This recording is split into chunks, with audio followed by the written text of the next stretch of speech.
Bonjour à tous. Nous continuons notre série Qu'est-ce à dire en langage messe et nous voici à la vigne.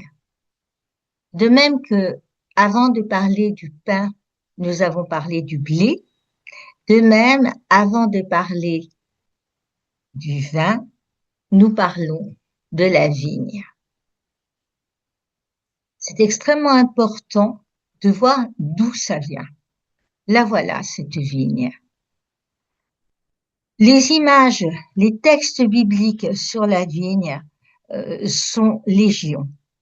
Mais la vigne, c'est la propriété par excellence et quasiment un prolongement de son propriétaire. C'est glorifiée par le travail qu'elle coûte au propriétaire et par sa valeur économique.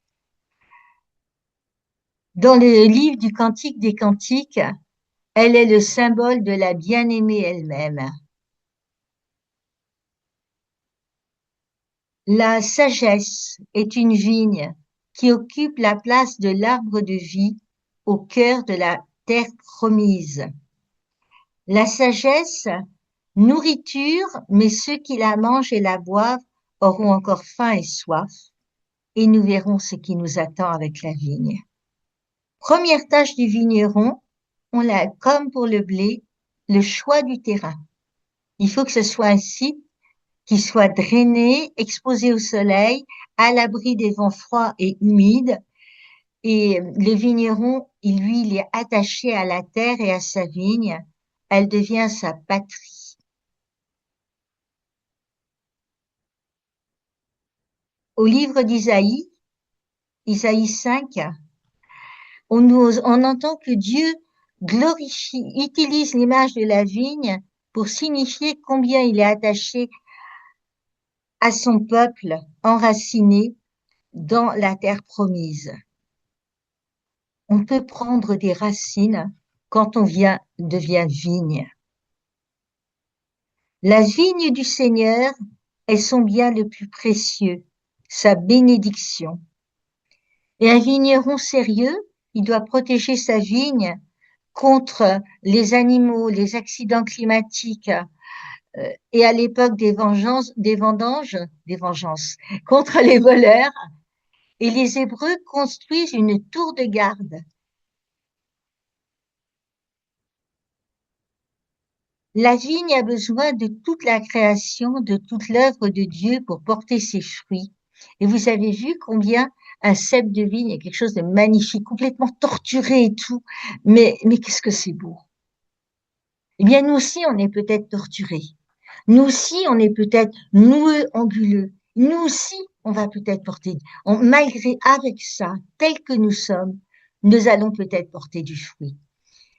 Et la vigne, donc, elle nous rappelle qu'il s'agit de rester fidèle à Dieu. Parce qu'une fois qu'elle est plantée dans un terrain choisi pour elle, fait pour elle, elle va nous donner des fruits.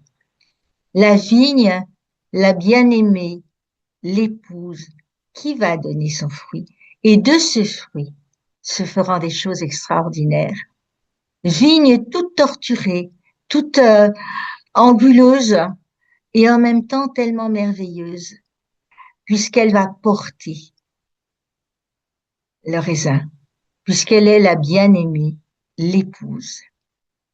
Cette vigne qui va porter du fruit, cette vigne avec ses feuilles extraordinaires, tellement ordinaires que le vigneron ne se rend pas compte. Je ne sais pas si vous avez vu aussi des vignes.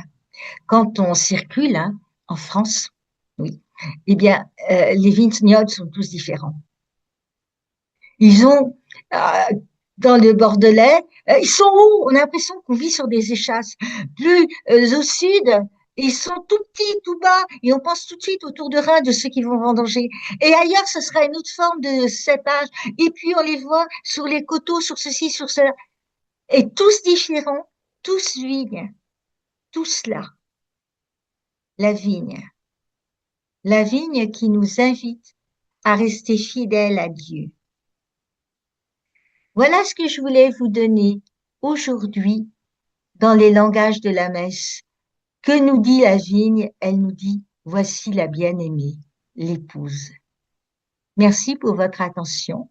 Merci pour votre fidélité et à très vite pour la prochaine vidéo.